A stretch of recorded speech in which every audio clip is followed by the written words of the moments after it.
This is the XPeak 2.0 Lectric's all-terrain fat tire e-bike, and we have the Step-Thru version here today because this is the one that we think most people are going to be interested in, and if you're on the fence, maybe the one you should consider, and that's because this bike is a beast. It has an advertised weight of 64.5 pounds. That's without any of the accessories in the battery. I did weigh it from our scale with the battery on and all the accessories, and it came in at a whopping 87 pounds. And I've been having a lot of fun riding this bike. The 4-inch fat tires and the RST suspension fork lets me ride pretty much anywhere I want to go. With the exception of maybe more technical single track trails, it meets e-mountain bike safety standards, which gives you just a little bit more confidence. In this review, I'll walk around the bike with you to give you an up-close look at all the components. Then we'll ride the XPeak on and off-road to show you what it's capable of. And then we'll wrap up, as always, with some third-person riding footage. I'll give you the pros and cons and my overall thoughts. But before all that, let's take a closer look.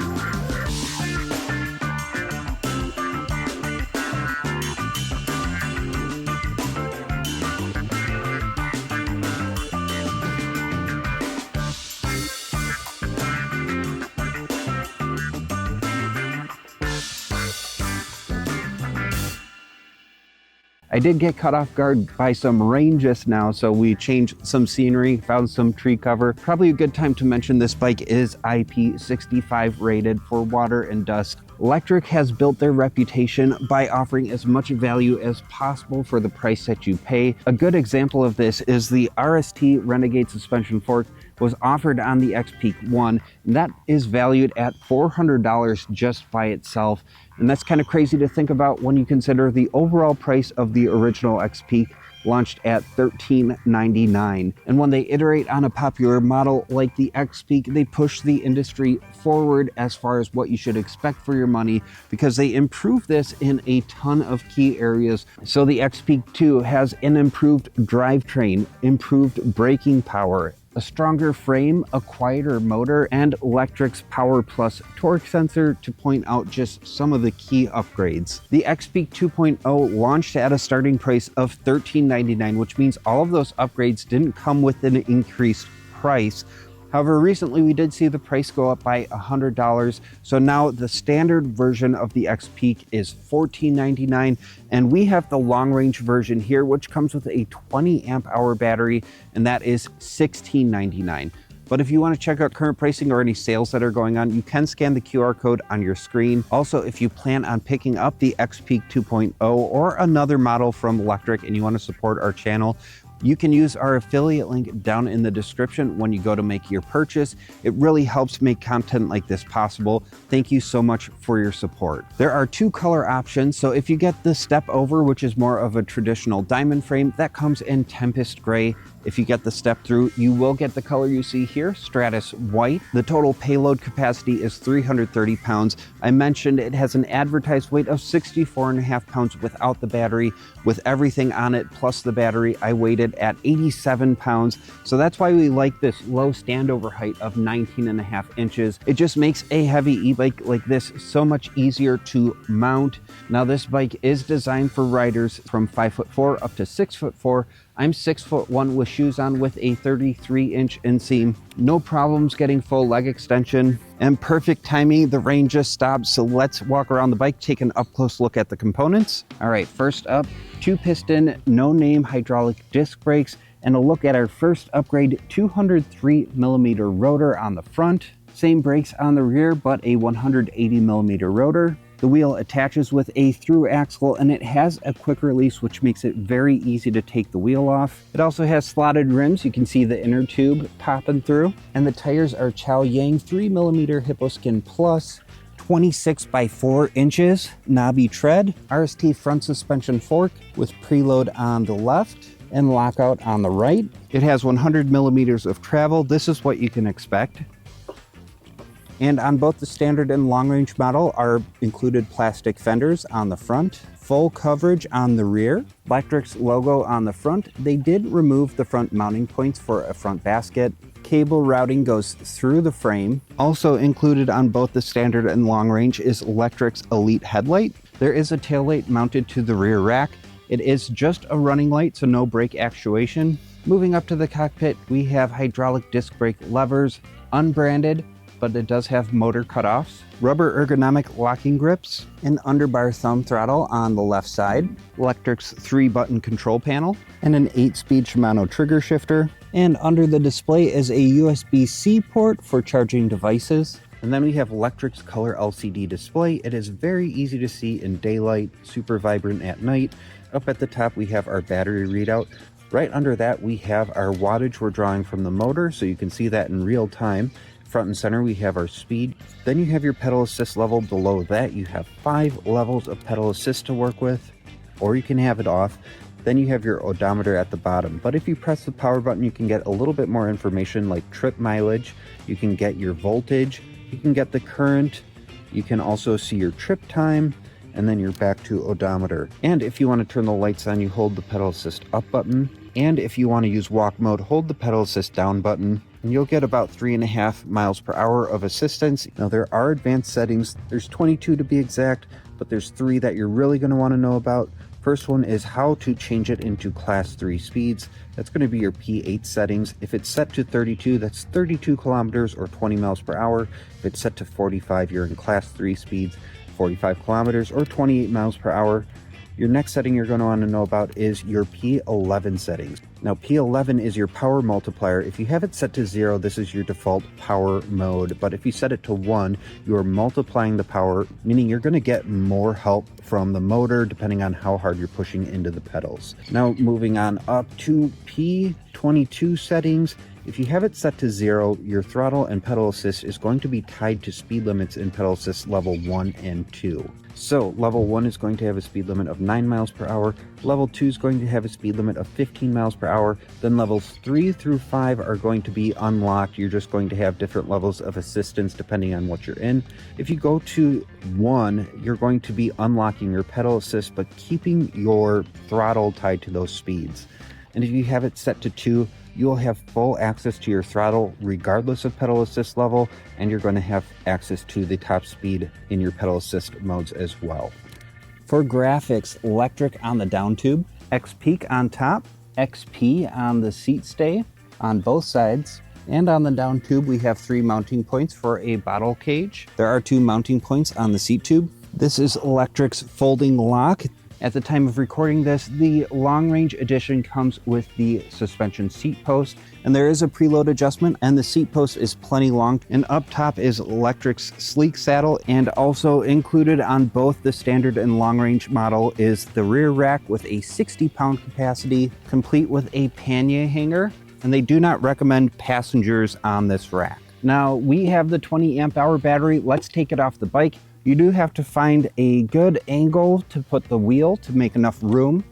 Take the key, turn it towards the front of the bike, and then it will unlock halfway. And then on the other side of the frame is this button that releases the battery the rest of the way. Now this is a heavy battery, so make sure you have a good grip on it, and then slide it out. Now, already mentioned this is a 20 amp hour battery. It has an advertised range of up to 80 miles, but depending on how you use it, I think around 40 to 60 miles is more realistic. And on the top of the battery is a button and a 4 LED readout. This is to quickly check your battery's charge. Lectric uses SGS to test the safety of their battery and electronics. The battery is certified to UL 2271 standards, and the bike's overall electronics are certified to UL 2849 standards.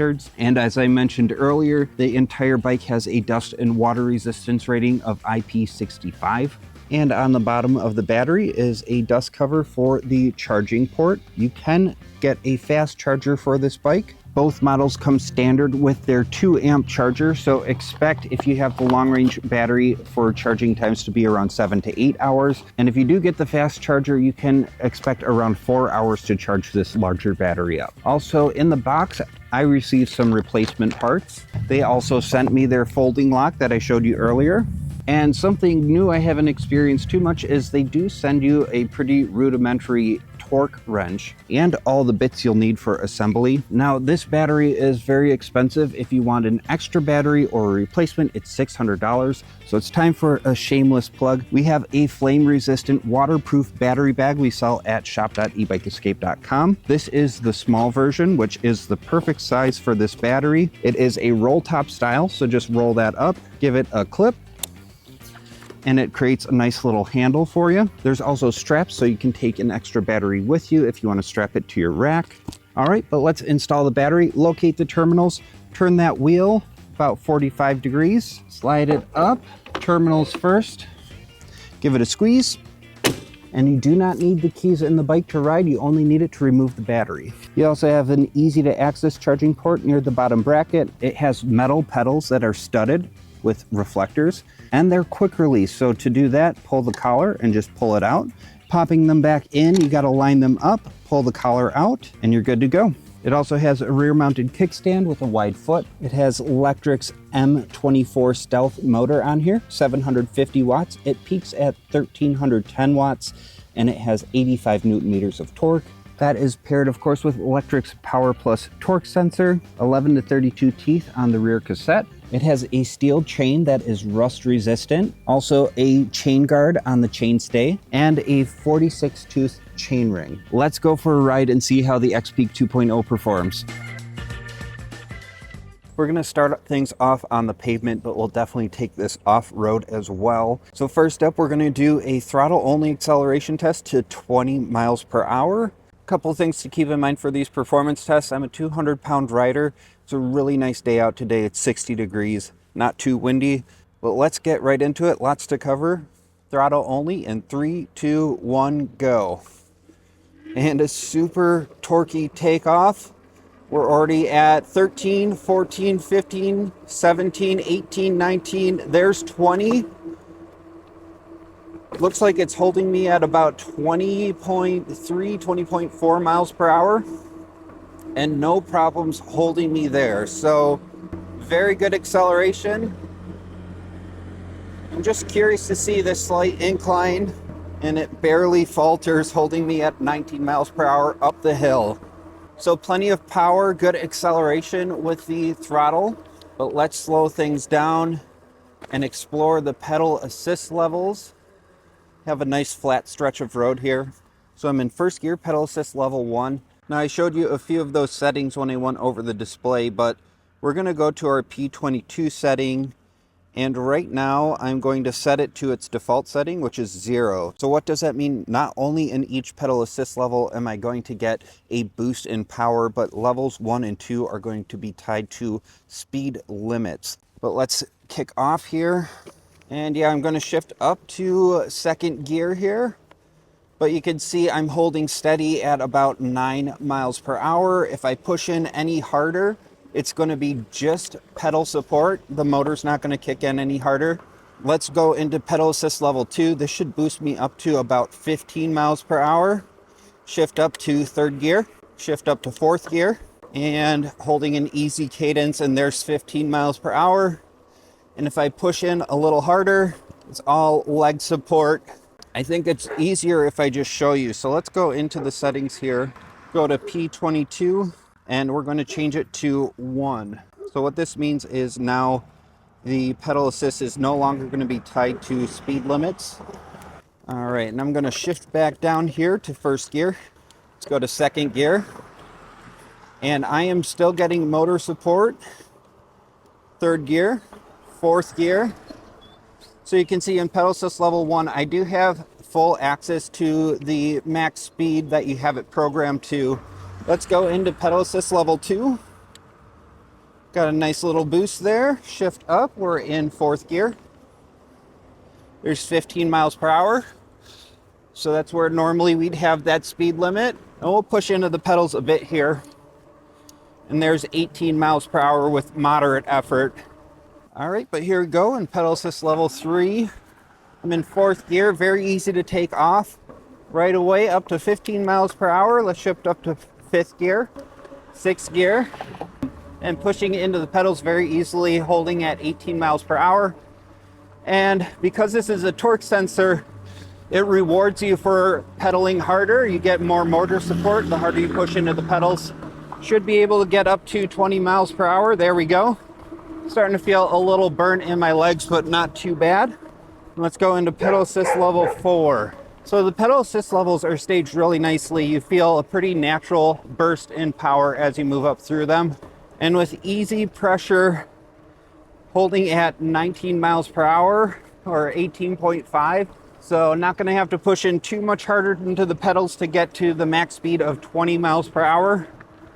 We will boost things up to 28 miles per hour in a second. There's pedal assist level 5. And I'd say with the same easy effort, holding at 19, 20 miles per hour, much easier. There is the P8 settings. Let's change it to 45. And let's see how hard it is to get to 28 miles per hour. 3, 2, 1, pedal. There we go. Put me back in my seat a little bit. Shifting up, there's 23, 24, 25. Starting to push harder into the pedals. 27, a little bit harder, 28. You can hold at 28 miles per hour for short bursts, but I wouldn't want to hold that for too long. We're going to do that same test again, but I'm going to go into our P11 settings because I did not have the power multiplier turned on. Let's turn that on. We'll get more assistance in each pedal assist level. All right, 3, 2, 1, pedal. And definitely feel more power. All right, let's shift up. There's 20, 21, 23, 24, 25, 26, 27, 28. And yeah, much easier to hold at 27, 28 miles per hour. I'll just demonstrate that again. I'm not going to push too hard into the pedals. Just let the motor take over with light effort. We're coming up on our hill for our hill climb test. So with very easy effort, 24 miles per hour is not too hard. And with a little bit more push, 25, 26, I could sustain that for quite some time. So I don't know if you're going to want to hold at 28 for too long, but holding just under that, north of 25 miles per hour, very doable. But let's do our throttle only hill climb test. We're coming up on the hill that we test a lot of our e-bikes on. Just note that this hill always looks smaller than it actually is on the GoPro. We'll put up a graphic so you can see what the hill actually looks like with some specs. I'm just starting to hit the steep part of the hill. Can hear the motor working harder. We're drawing 1264 watts. So just south of 1310 watts, which is the peak.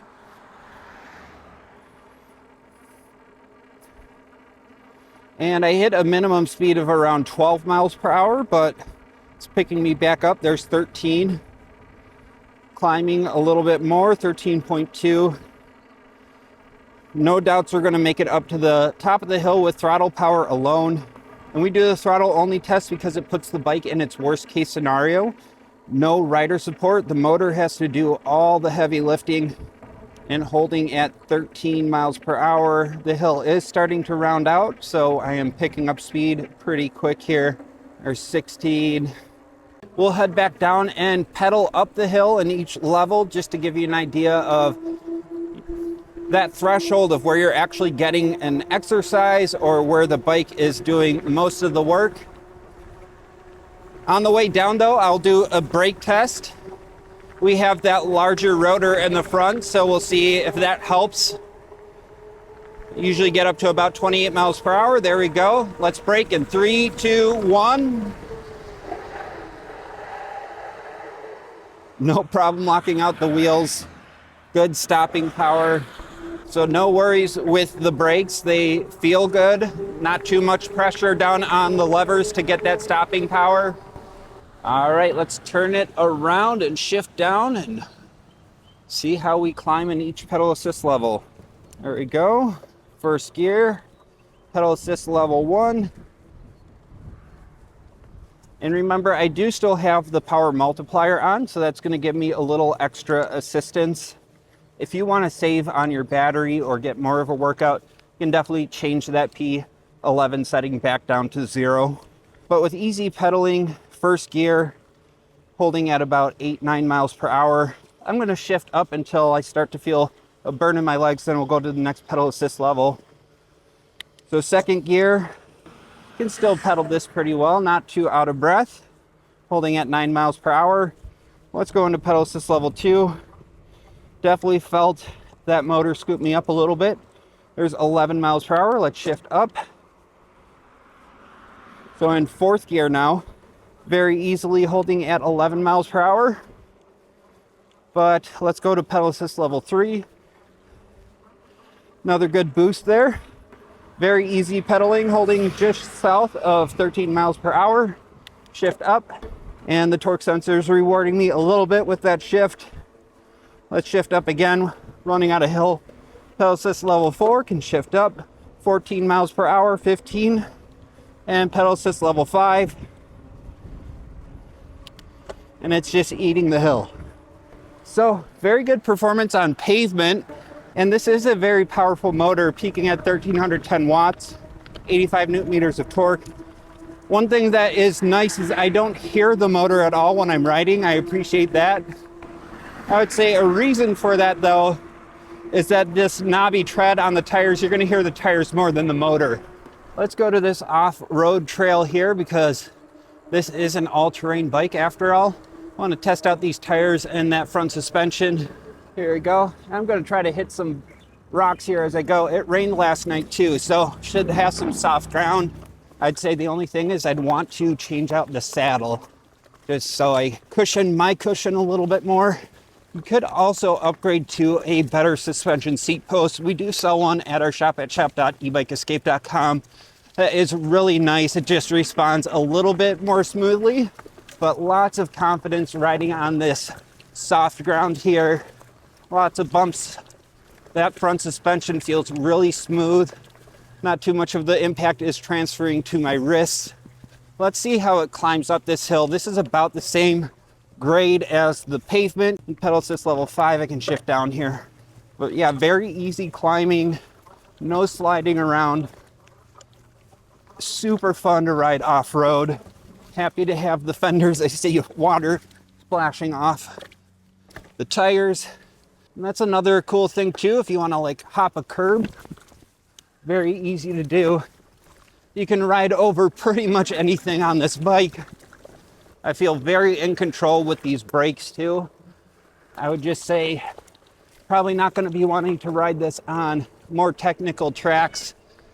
That weight will play a factor in the maneuverability. One more curb hop here. So very capable on and off road. Felt super confident. So I can confirm this is an all-terrain e-bike. That's going to do it for the riding portion. Let's throw to some third-person riding footage.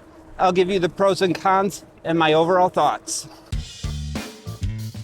Lectric made strategic investments in quality components where it truly counts. An e-mountain bike rated frame, a responsive torque sensor, an improved drivetrain, and better braking power. The motor delivers plenty of power more quietly than its predecessor, and the metal battery cover is paint matched, which adds durability and offers a clean, integrated look. The inclusion of the rack and fenders from the outset is always good to see. The front suspension is a premium component typically seen on higher priced options. These upgrades make for a well-equipped e-bike that's great for those wanting to conquer more rugged terrain or a do-anything option that is a whole lot of fun to ride. And the certification to UL standards for the battery and electronics provides peace of mind, and that's complemented by a solid IP65 rating for water and dust resistance. Furthermore, Lectric's excellent customer support adds yet another layer of value. They also increase the standard battery capacity by a touch to 15 amp hours without increasing the price,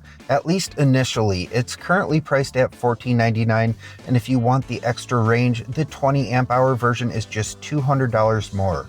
It's always a good idea to check current sales. Lectric is known to sweeten the deal on their higher priced options by including accessories that might make it worth it for the extra investment. Ours came with their suspension seat post, elite headlight, and folding lock. Scan the QR code on your screen as an easy way to check current pricing and sales. And if you plan on picking up the XPeak 2.0 or another model from Lectric, using our affiliate link in the description is an easy way to support content like this, and we thank you so much for that support. However, before buying, you should consider a few points. Like many fat tire e-bikes, the XPeak 2.0 is on the heavier side, which can affect maneuverability and transport. If you're planning to load up with accessories, note there are no longer front accessory mounts, and Lectric only recommends rear panniers for optimal balance, advising against top-mounted baskets and child seats. The rear taillight is not brake actuated. The window for the bottom mounted battery is a little tight. You'll need the wheel at the perfect angle to remove and install it. Its ergonomics are geared more towards off-road performance, so expect to have a more aggressive stance than leisurely upright cruising. Finally, as a direct-to-consumer e-bike, test rides are generally unavailable. While select Best Buy locations may stock the bike, they don't offer test rides. But if you're seeking a capable all-terrain e-bike that delivers a superb riding experience and a strong suite of core components without a lofty price tag, the Lectric XPeak 2.0 stands out as a highly compelling option. It performs impressively and certainly justifies its position in the competitive fat tire market. That's going to do it for this review. Thank you so much for watching, and I'll see you in the next one.